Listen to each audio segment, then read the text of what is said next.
What's going on, my people? We back with another video, man. And we about to hit it up here and watch PNB rock murderers. I mean, you seen the title. Let's get to it. Let's get straight to it. PNB Rock's death shocked the rap game in 2022. Yes, it did. Nobody knew how crazy the full story was. Right. A whole family linked up to slide on Rock, and the shooter's own dad ended up going down for murder. The evidence is crazy, and today we're breaking it all down. On September 12, 2022, PNB Rock was with his fiancée Stephanie in Los Angeles to handle some business and go to a wedding. To eat. They were supposed to fly back to Atlanta that day, but unfortunately, PNB Rock didn't make it out of the city alive. PNB Rock and Stephanie decided to stop at the Roscoe's Chicken and Waffles on Main Street in Manchester for lunch. Stephanie said she had a bad feeling about the situation before they even got out of their whip.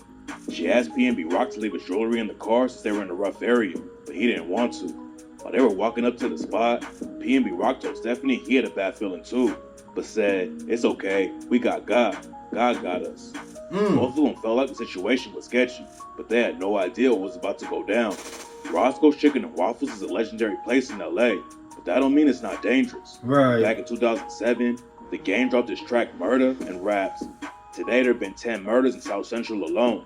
The boys in the hood said Q been gone too long. So take my advice, and I'm talking to all rappers. When you eat at Roscoe's, watch out for the chain snatchers. Take it off slow or you might get killed. PNB Rock and his girl Stephanie went in and ordered their food, but on the way. And then at that, y'all both saying that this doesn't feel like a good idea. She should have. Why sit and eat? Why sit and eat? Come on, bro. Why sit and eat? Come on, y'all could have went and told her to go grab it, and yeah, this and that, told her to go grab it. I mean, like, maybe she wasn't that fucking popular, and now people will just assume, oh, I know who you are. Man, just go in there and grab the food, and we out. Go in there and grab the food, and we out. That's why I'm not with all that flashy stuff, too. PNB Rock stopped and dapped up a dude named Tremont Jones. Tremont Jones waited outside and called someone, and PNB Rock had no idea that he just dapped up the dude who was gonna get him killed. Dang! PNB Rock and Stephanie got their food, and Stephanie posted a photo of it on Instagram. Then just a couple of minutes later, a dude in a ski mask came up to their table and upped his strap at them. Stephanie said she thought he was a fan at first, but then she saw the gun and realized what was going down. The shooter put the gun in PNB Rock's face and told him to hand over all his jewelry. Then the shooter threatened to kill Stephanie and said, "If you don't give me the jewelry, I'm going to blow her head off." PNB Rock put his hands up and was going to hand everything over, but the shooter started letting off shots out of nowhere. What? PNB Rock got hit, but instead of saving himself, he pushed Stephanie under the table to make sure she didn't get hit. The shooter hit PNB Rock 2 more times. Then he started taking Rock's rings, necklaces, and watch while Rock was laying on the floor. Dang. Stephanie tried to get her phone out of her bag and call for help, but the shooter thought she was reaching for a strap and said, Whoa, what are you grabbing?" Luckily, he didn't kill Stephanie too, though. He just took her Audemars Piguet watch and ran out of the restaurant. When Stephanie testified at PNB Rock's murder trial, she said that the shooter seemed like a kid who didn't know what he was doing. And it turns out she was right. The dude who killed PNB Rock was only 17. Wow. It turns out his dad is the one who set everything up. Dang. This is how it all went down. After PNB Rock dapped up Tremont Jones and went inside to eat, Tremont Jones called up his homie, Freddie Trone, and told him where Rock was.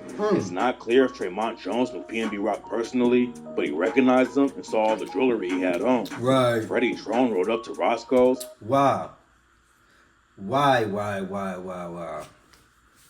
would all the jewelry? Come on, y'all. If y'all in the hood, y'all be seeing these rappers and all them other people do it, wearing all these diamond rings and all this other stuff. It's cool. It's cool. But when you're around certain areas, yo, you gotta understand. You cannot wear that stuff. It's that simple. You can't wear that stuff around certain people. Jones outside in the parking lot. Security cameras spotted Tremont Jones passing something to Freddie Trone that was wrapped up in a towel, and the cops say it was the strap that was about to be used for the murder. Freddie Trone took the gun and left. Then about 6 minutes later, he pulled back up to the spot and his son hopped out and went inside to rob PNB Rock. After the shooting went down, Freddie Trone's son ran back to the whip and they took off before the cops showed up. Security cameras at their apartment caught Freddie Trone and his son going inside. And when they came back out, The son was wearing different clothes and carrying a trash bag. They burned the getaway car to destroy the evidence. Then Freddie Trone had a woman drive him to Las Vegas so he could lay low. Right. The woman who helped Freddie Trone go on the run got booked for accessory after the fact. And Trone's wife, Chantel Trone, got hit with the same charge. Chantel Trone What is a he shooter said? and he could lay low. The woman who helped Freddie Trone go on... Trone's wife and the teen's stepmother. Trone was also arrested shortly after. Dang! His wife was involved with it. But yo, these guys, yo, they had to be hungry, bro. It's a whole family trying to get, one family trying to get at this man. Now, for the street dudes out there, I hope y'all see how easy it is to get got. After the fact. I hope you see how easy it is to straight get got. Chantel Trone is a shooter's stepmom, and both of them got picked up before the cops found Freddie Trone and the woman who drove him to Vegas. Wow. Nisha Evans allegedly drove Freddie Trone from LA to Vegas to avoid being caught by the police. She was charged with accessory after the fact, but released on bail. According to court documents, Freddie also allegedly tried to burn the getaway car just a few blocks from his house. Surveillance footage shows Freddie leaving the apartment where he lived with Chantel around 2:30 a.m. the morning after the murder, dressed in all black and wearing gloves. He then got into Chantel's Buick Enclave, which was allegedly the car used in the murder. Less than 20 minutes later, neighbors reported seeing the car on fire just 2 blocks from where Freddie and Chantel lived. Chantel told the cops the car had been stolen, but there was no sign of broken glass around the spot it was last parked and no signs of forced entry on the burned car. 2 weeks later, Chantel told police that Freddie had burns on his arms and legs and had to bring him to the hospital for treatment. She also admitted that on the day of the murder, she saw her stepson using a toothbrush to clean a piece of jewelry in the kitchen. Chantel said that the jewelry had a big L and A, which fit the description of a chain PNB was wearing on the day he got killed that represented his label, New Lane Entertainment. The shooter was only 17 when he killed PNB Rock, so his name was never released publicly, and the judge ruled that he's not competent to go to trial yet. Just a few days before the murder, the shooter was arrested for a different incident that involved possession of a firearm at a park which involved use of force. Freddie also admitted that he picked up his son from juvie just 4 days before the murder and said he was always having problems with him.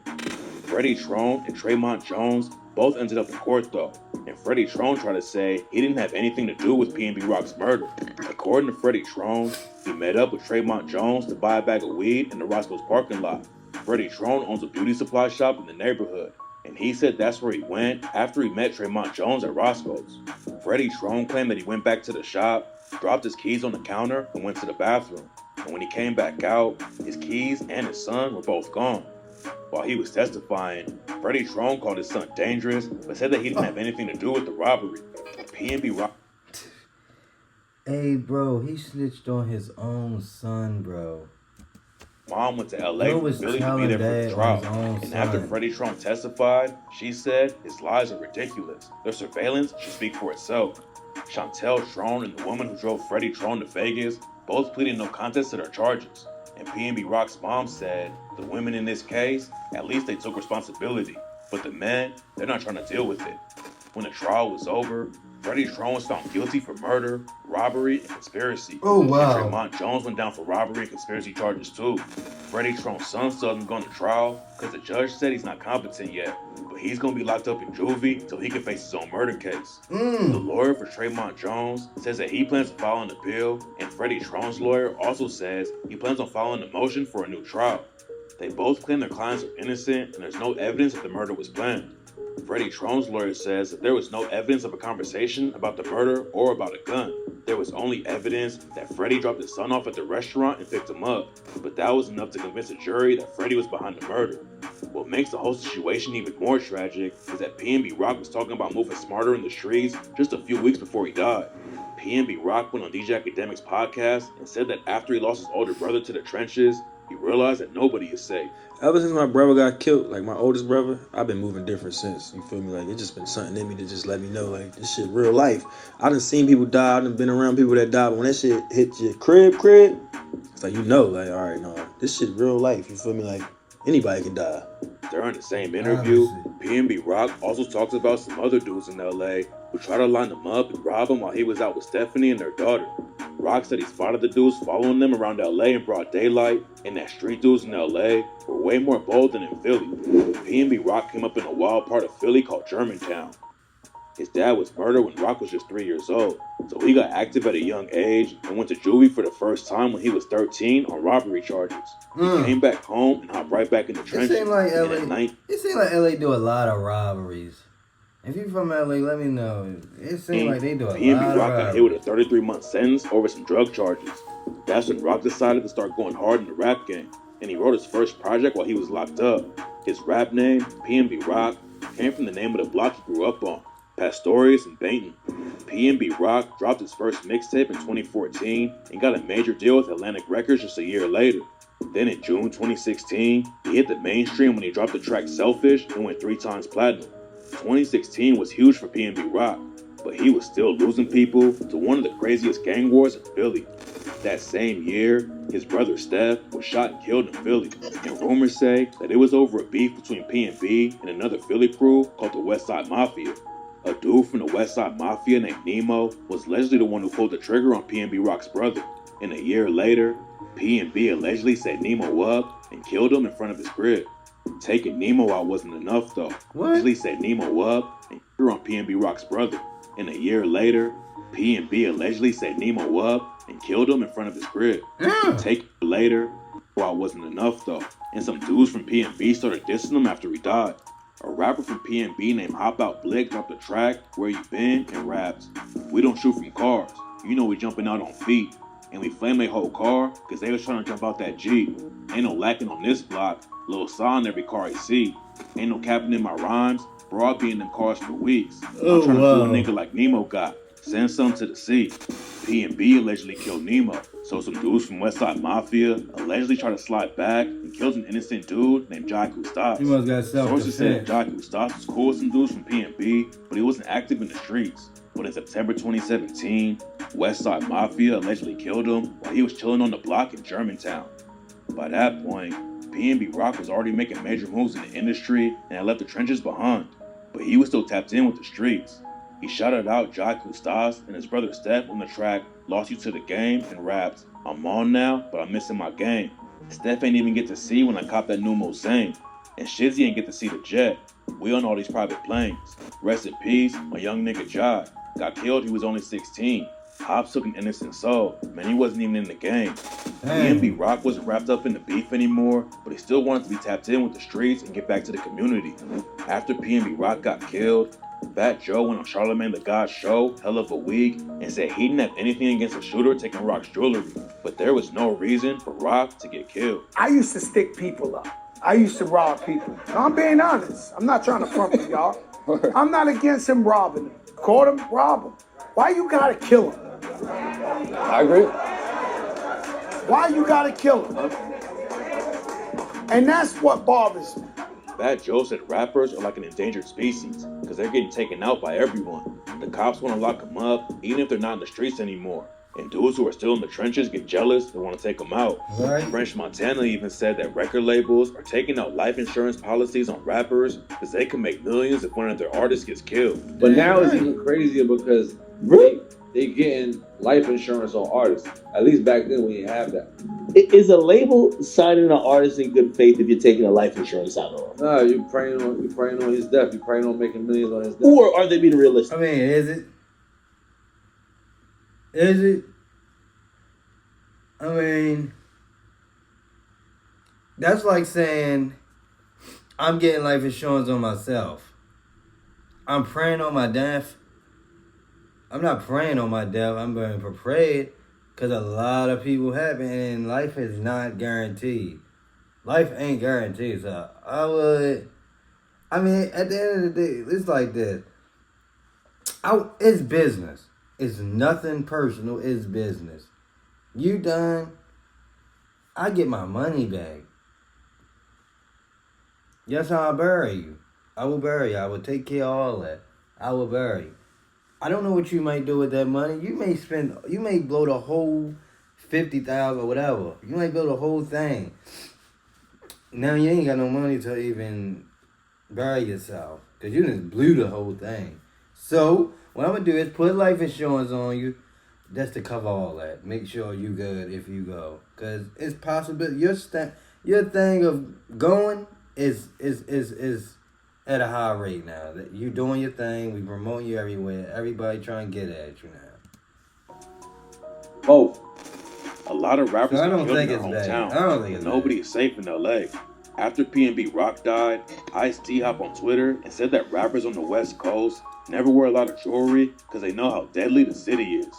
PNB Rock's fiance Stephanie had posted a photo from Roscoe's on Instagram right before the shooter walked up on them, and people started blaming Stephanie for what went down. Right. Nicki Minaj dissed her for posting the location, and Kodak Black said that Stephanie should kill herself. Cardi B jumped in to defend Stephanie though, and said that there was no way the shooter was watching her Instagram. And according to the cops, Freddie Trone was already in the Roscoe's parking lot when Stephanie made the post on IG. Kodak and Nicki Minaj both ended up apologizing to Stephanie over the situation, and a ton of artists were showing love to PNB Rock and her on social media. PNB Rock's career had been slowing down a little bit, but he was trying to get it popping again and wanted to go independent so he could own everything he made. He dropped one independent single called Love Me Again in September 2022. They ain't gonna let you But do then too just a much couple weeks independent. later, he was tragically killed by a teenager who was just doing what his dad told him to. Dang. It's not clear when the shooter will go to trial, but at least PNB Rock's family got some justice for him after Freddie Trone and Tremont Jones were both convicted for setting them up and getting them killed. Hopefully, other rappers move differently when it